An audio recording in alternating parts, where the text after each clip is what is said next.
ఒకరోజు ఏదన్నా ఒక ఫోన్ కాల్, లేదా ఏదన్నా ఒక మెడికల్ ఎమర్జెన్సీ, లేదా ఆఫీస్ నుంచి జాబ్ పోయింది అనే మెసేజ్.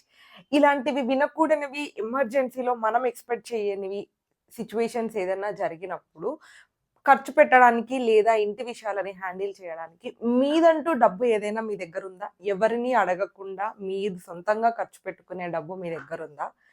ఈ ఈ వీడియోలో ఆ డబ్బు గురించి మాట్లాడుకుందాము. ప్రతి వుమెన్‌కి సీక్రెట్ ఎమర్జెన్సీ ఫండ్ ఎంత ఇంపార్టెంట్, ఎందుకు ఇంపార్టెంట్ అని చెప్పేసేసి వీడియోలో డీటెయిల్డ్‌గా మాట్లాడుకుందాం. వీడియో ఎక్కడ స్కిప్ చేయకుండా చూడండి. Hello everyone! Welcome to my channel Mounika Rajesh vlogs. ముందు మనం ఎమర్జెన్సీ ఫండ్ అంటే ఏంటో తెలుసుకుందాం. ఎమర్జెన్సీ ఫండ్ అంటే మీకు సడెన్‌గా వచ్చే సమస్యల కోసం పక్కన పెట్టుకునే డబ్బన్నమాట. ఈ డబ్బు మీ షాపింగ్ కోసం కాదు. మీ ఎవరిదైనా ఫంక్షన్స్‌కి ఖర్చు పెట్టడానికి కాదు. వేరే వాళ్ళకివ్వడానికైతే అంతకన్నా కాదు. ఇది కేవలం మీ భద్రత కోసం మాత్రమే. అలా అంటే సడెన్‌గా వచ్చే సమస్యల కోసం దాచిపెట్టుకునే డబ్బునే మనం ఎమర్జెన్సీ ఫండ్ అంటాం. అసలు why women need emergency fund అంటే స్పెషల్‌గా ఎందుకు వుమెన్‌కి నీడ్ అని మాట్లాడాలి అని అనుకుంటే, వుమెన్‌కి లైక్ పెళ్లి, పిల్లలు, ప్రెగ్నెన్సీ లేదా కెరియర్ గ్యాప్ అని చెప్పేసేసి పేరెంట్స్ హెల్త్ ఇలా చాలా విషయాలుంటాయి. మనం వీటిని ఎంత ప్లాన్ చేసుకున్నా అంటే ఈ ఏజ్‌లో పెళ్లవ్వాలి, ఇప్పటికల్లా కిడ్స్, ఈ పీరియడ్‌లో మాత్రమే నాకు కెరియర్ గ్యాప్ ఉండాలి. తర్వాత వెంటనే నేను మళ్ళీ కమ్‌బ్యాక్ చేయాలని ఇలా మనం ఎంత ప్లాన్ చేసుకున్నప్పటికీ కూడాను ఇవి ఏవి కూడా మన కంట్రోల్‌లో ఉండనివి. మోస్ట్‌లీ అబ్బాయిలకి ఇంత క్లమ్జీగా ఉండకపోవచ్చు మనకి ఉన్నంతగా.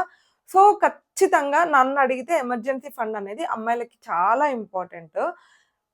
సో, ఇవి మనం ఎంత ప్లాన్ చేసుకున్నప్పటికీ మన కంట్రోల్‌లో ఉండవు కాబట్టి, సడెన్‌గా చేంజెస్ వచ్చే వాటిని హ్యాండిల్ చేయడం కోసం మనకి ఎమర్జెన్సీ ఫండ్ చాలా ఇంపార్టెంట్. సో, చాలామంది ఏమనుకుంటారు అంటే లైక్ ఎమర్జెన్సీ ఇట్లా ఏదన్నా సడెన్‌గా అన్‌ఎక్స్‌పెక్టెడ్ కష్టం వచ్చినా, తెలియకుండా ఏదైనా సడెన్‌గా జరిగిపోయినప్పటికీ కూడాను, నా ఫ్యామిలీ ఉంది కదా! హస్బెండ్ ఉన్నారు కదా! అని చెప్పేసేసి యెస్, నిజమే. వాళ్ళు ఖచ్చితంగా ఉంటారు.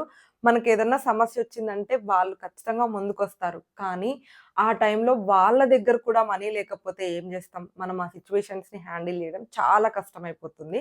అందుకని చెప్పేసేసి మన వంతుగా మనం ఆల్రెడీ కొంచెం ఫండ్‌ని ప్లాన్ జేసుకొనుంటే, వాళ్ళు చే లైక్ వాళ్ళ హెల్ప్ మనది మొత్తం కలిపి ఇంకా కొంచెం బెటర్‌గా సిట్యుయేషన్స్‌ని హ్యాండిల్ జేసుకోవచ్చు. సో, ఎలాగో మనం ఎమర్జెన్సీ ఫండ్ గురించి మాట్లాడుకుంటున్నాం కాబట్టి, ఇక్కడ నా రియల్ లైఫ్ ఎగ్జాంపులే చెప్పాలి అని అనేసి అనుకుంటున్నాను. మన వీడియోలో అంటే లైక్ మన ఛానెల్‌లో ఆల్రెడీ ఒక వీడియో ఉండింది. నేను 6 మంత్స్ జాబ్ లేకుండా ఎలా సర్వైవ్ అయ్యాను ఏంటి అని చెప్పేసేసి.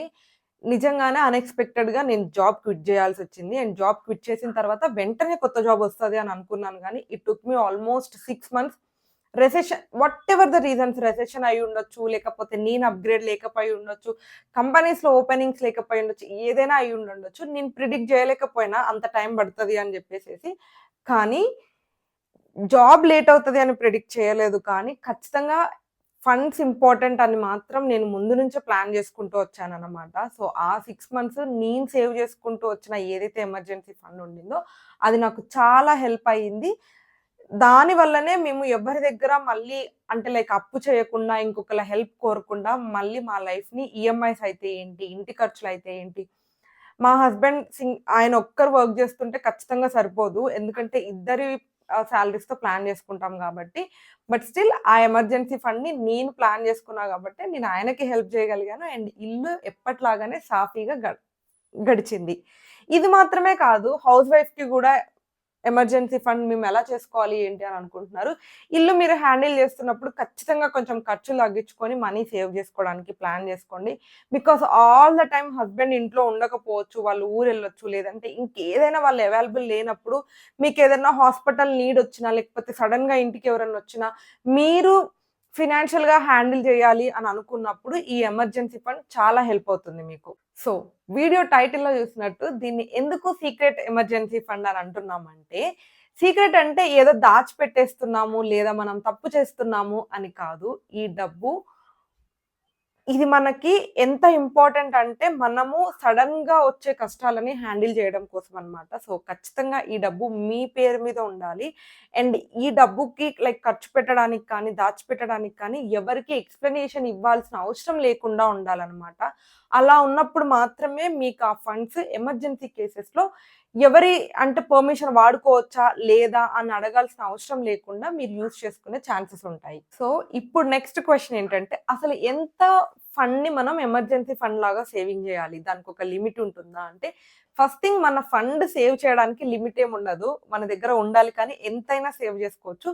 కానీ లేదు మాకంత ఎక్కువగా సేవ్ చేసే ఛాన్సెస్ లేవు. ఒక బేసిక్ మినిమమ్ ఎంతుండాలి అని మీరడిగితే మాత్రం మీరు ఒకవేళ వర్కింగ్ వుమెన్ అయితే ఖచ్చితంగా 6 మంత్స్ ఎక్స్‌పెన్సెస్‌ని సేవ్ జేయడానికి ట్రై జేయండి. ఎందుకంటే వర్కింగ్ వుమెన్‌కి ఖచ్చితంగా ఈఎంఐస్ అని ఇంక ఎక్స్‌ట్రా రెస్పాన్సిబిలిటీస్ ఉంటాయి గాబట్టి మినిమమ్ మీరు 6 మంత్స్ ఎక్స్‌పెన్సెస్‌ని దాచిపెట్టుకుంటే యూజ్ అవుతుంది. ఇన్ కేస్ మీరు హోమ్ మేకర్ అయితే 3-6 మంత్స్ అమౌంట్‌ని సేవ్ జేయడానికి లైక్ ఇంట్లో గ్రాసరీస్‌కి, ఇంట్లో ఖర్చులకి ఎంత అవుతుందో మీకొక ఐడియా ఉంటుంది కాబట్టి 3-6 మంత్స్‌ని సేవ్ జేయడానికి ట్రై జేయండి. ఫర్ ఎగ్జాంపుల్ నెలకి 20,000 ఖర్చొస్తుంది అని అనుకుంటే మీరు మినిమమ్ ఒక 1,20,000 మీ దగ్గర ఒక ఎమర్జెన్సీ ఫండ్ లాగా ఖచ్చితంగా ఉండాల్సొస్తుంది. ఇప్పటి వరకు మా దగ్గర ఎమర్జెన్సీ ఫండ్ ఏం లేదు. అసలు మేమిప్పుడు ఎలా స్టార్ట్ చేయాలి? అండ్ మాకు చాలా తక్కువ జీతం వస్తుంది అని అనుకుంటున్నారా? సో, దానికి కూడా నేను హెల్ప్ చేస్తానన్నమాట. సో, ఇక్కడి వరకు మీరు వీడియో చూసారంటే మీకు వీడియో నచ్చుతుంది అని అనుకుంటున్నాను. సో, వీడియో మీకు నచ్చింది అని అనిపిస్తే ఏదైనా ఒక్క యూజ్‌ఫుల్ పాయింట్ అయినా ఉంది అని మీకు అనిపిస్తే వీడియోని లైక్ చేయండి. అండ్ హైప్ ఆప్షన్ వస్తుంది. హైప్ కూడా చేయండి. సో దట్ రీచ్ ఎక్కువొస్తుంది. సో, మీకు సాలరీ తక్కువొస్తున్నప్పటికి కూడాను ఎవ్రీ మంత్ మినిమమ్ 500-1000 ఉన్నా గూడా సరిపోతుంది. అది గూడా చాలా ఇంపార్టెంట్. చిన్న చిన్నగా అదే ఎక్కువ అమౌంట్ లాగా అయిపోయి మీకు ఎమర్జెన్సీ ఫండ్ లాగా యూజ్ అవుతుంది అన్నమాట. సో, మీకు చిన్న అమౌంట్స్ ఉన్నప్పుడు ఫస్ట్ థింగ్ మీరొక సేవింగ్స్ అకౌంట్‌లో పెట్టుకోవడానికి ట్రై చేయండి. అండ్ మీకు మ్యూచువల్ ఫండ్స్ అలా ఏమన్నా ఉంటే అవి ట్రై చేయండి.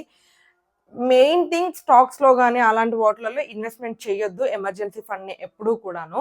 అండ్ ఖచ్చితంగా గుర్తుపెట్టుకోవాల్సిన విషయం ఏంటంటే, ముందు సాలరీ రాగానే లేదా హోమ్ మేకర్స్ అయితే మీకు ఇంటి ఖర్చులు డబ్బులు ఇవ్వగానే, ముందు ఎమర్జెన్సీ ఫండ్‌ని పక్కన పెట్టి, అంటే దానికోసం అమౌంట్ పక్కకి తీసిన తర్వాత ఇంటి ఖర్చులు పెట్టడం స్టార్ట్ చేయండి.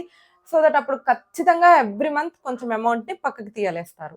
చాలా మంది దగ్గర ఎమర్జెన్సీ ఫండ్ ఉంటుంది. కానీ దాన్ని ఎప్పుడు వాడాలి, ఎలా వాడాలి తెలియక కూడా వేస్ట్ చేస్తూ ఉంటారనమాట. మనం ఎలా వాడాలి అంటే మెయిన్ థింగ్ ఏదైనా హెల్త్ ఇష్యూస్ వచ్చినప్పుడు, లేదా ఎమర్జెన్సీ ట్రావెల్స్ ఏమన్నా ఉంటున్నప్పుడు, కిడ్స్ ఎడ్యుకేషన్ కోసము, లేదంటే మన ఫ్యామిలీ క్రైసిస్‌లో ఉన్నప్పుడు, ఇలా మీకు తెలుస్తుంది ఇది చాలా ఇంపార్టెంట్ ఎమర్జెన్సీ అని చెప్పేసేసి. అంతేకానీ మన దగ్గర ఎమర్జెన్సీ ఫండ్ ఉండింది అని చెప్పేసేసి, బయట ఏదో షాపింగ్ మాల్స్‌లో ఆఫర్స్ ఉన్నాయనో, లేకపోతే వెకేషన్స్ కోసమనో, లేకపోతే ఇంకా షాపింగ్ కోసమని ఇలా వేరే మన రిలేటివ్స్ ఫంక్షన్స్ కోసమనో ఇవెప్పుడు కూడా ఎమర్జెన్సీ కేసెస్ కావు. ఇక్కడ మనం ఖర్చు పెట్టినా, పెట్టకపోయినా లైఫ్ నడుస్తూనే ఉంటుంది. సో, మీరు ఈ విషయాన్ని ఎనలైజ్ చేసుకొని ఎప్పుడు ఖర్చు పెట్టుకోవాలి, ఖర్చు పెట్టొద్దు అని చెప్పి కాన్షియస్‌గా ఉండాలి. ఎమర్జెన్సీ ఫండ్ అంటే అది కేవలం డబ్బు కాదు. ప్రతి మహిళకి అదొక ఆత్మవిశ్వాసం, స్వేచ్ఛ అండ్ భద్రత. ఎవరి మీద డిపెండ్ అవ్వకుండా కష్టమొచ్చినప్పుడు తన మీద తను నిలబడడానికి ఈ ఎమర్జెన్సీ ఫండ్ చాలా ఇంపార్టెంట్.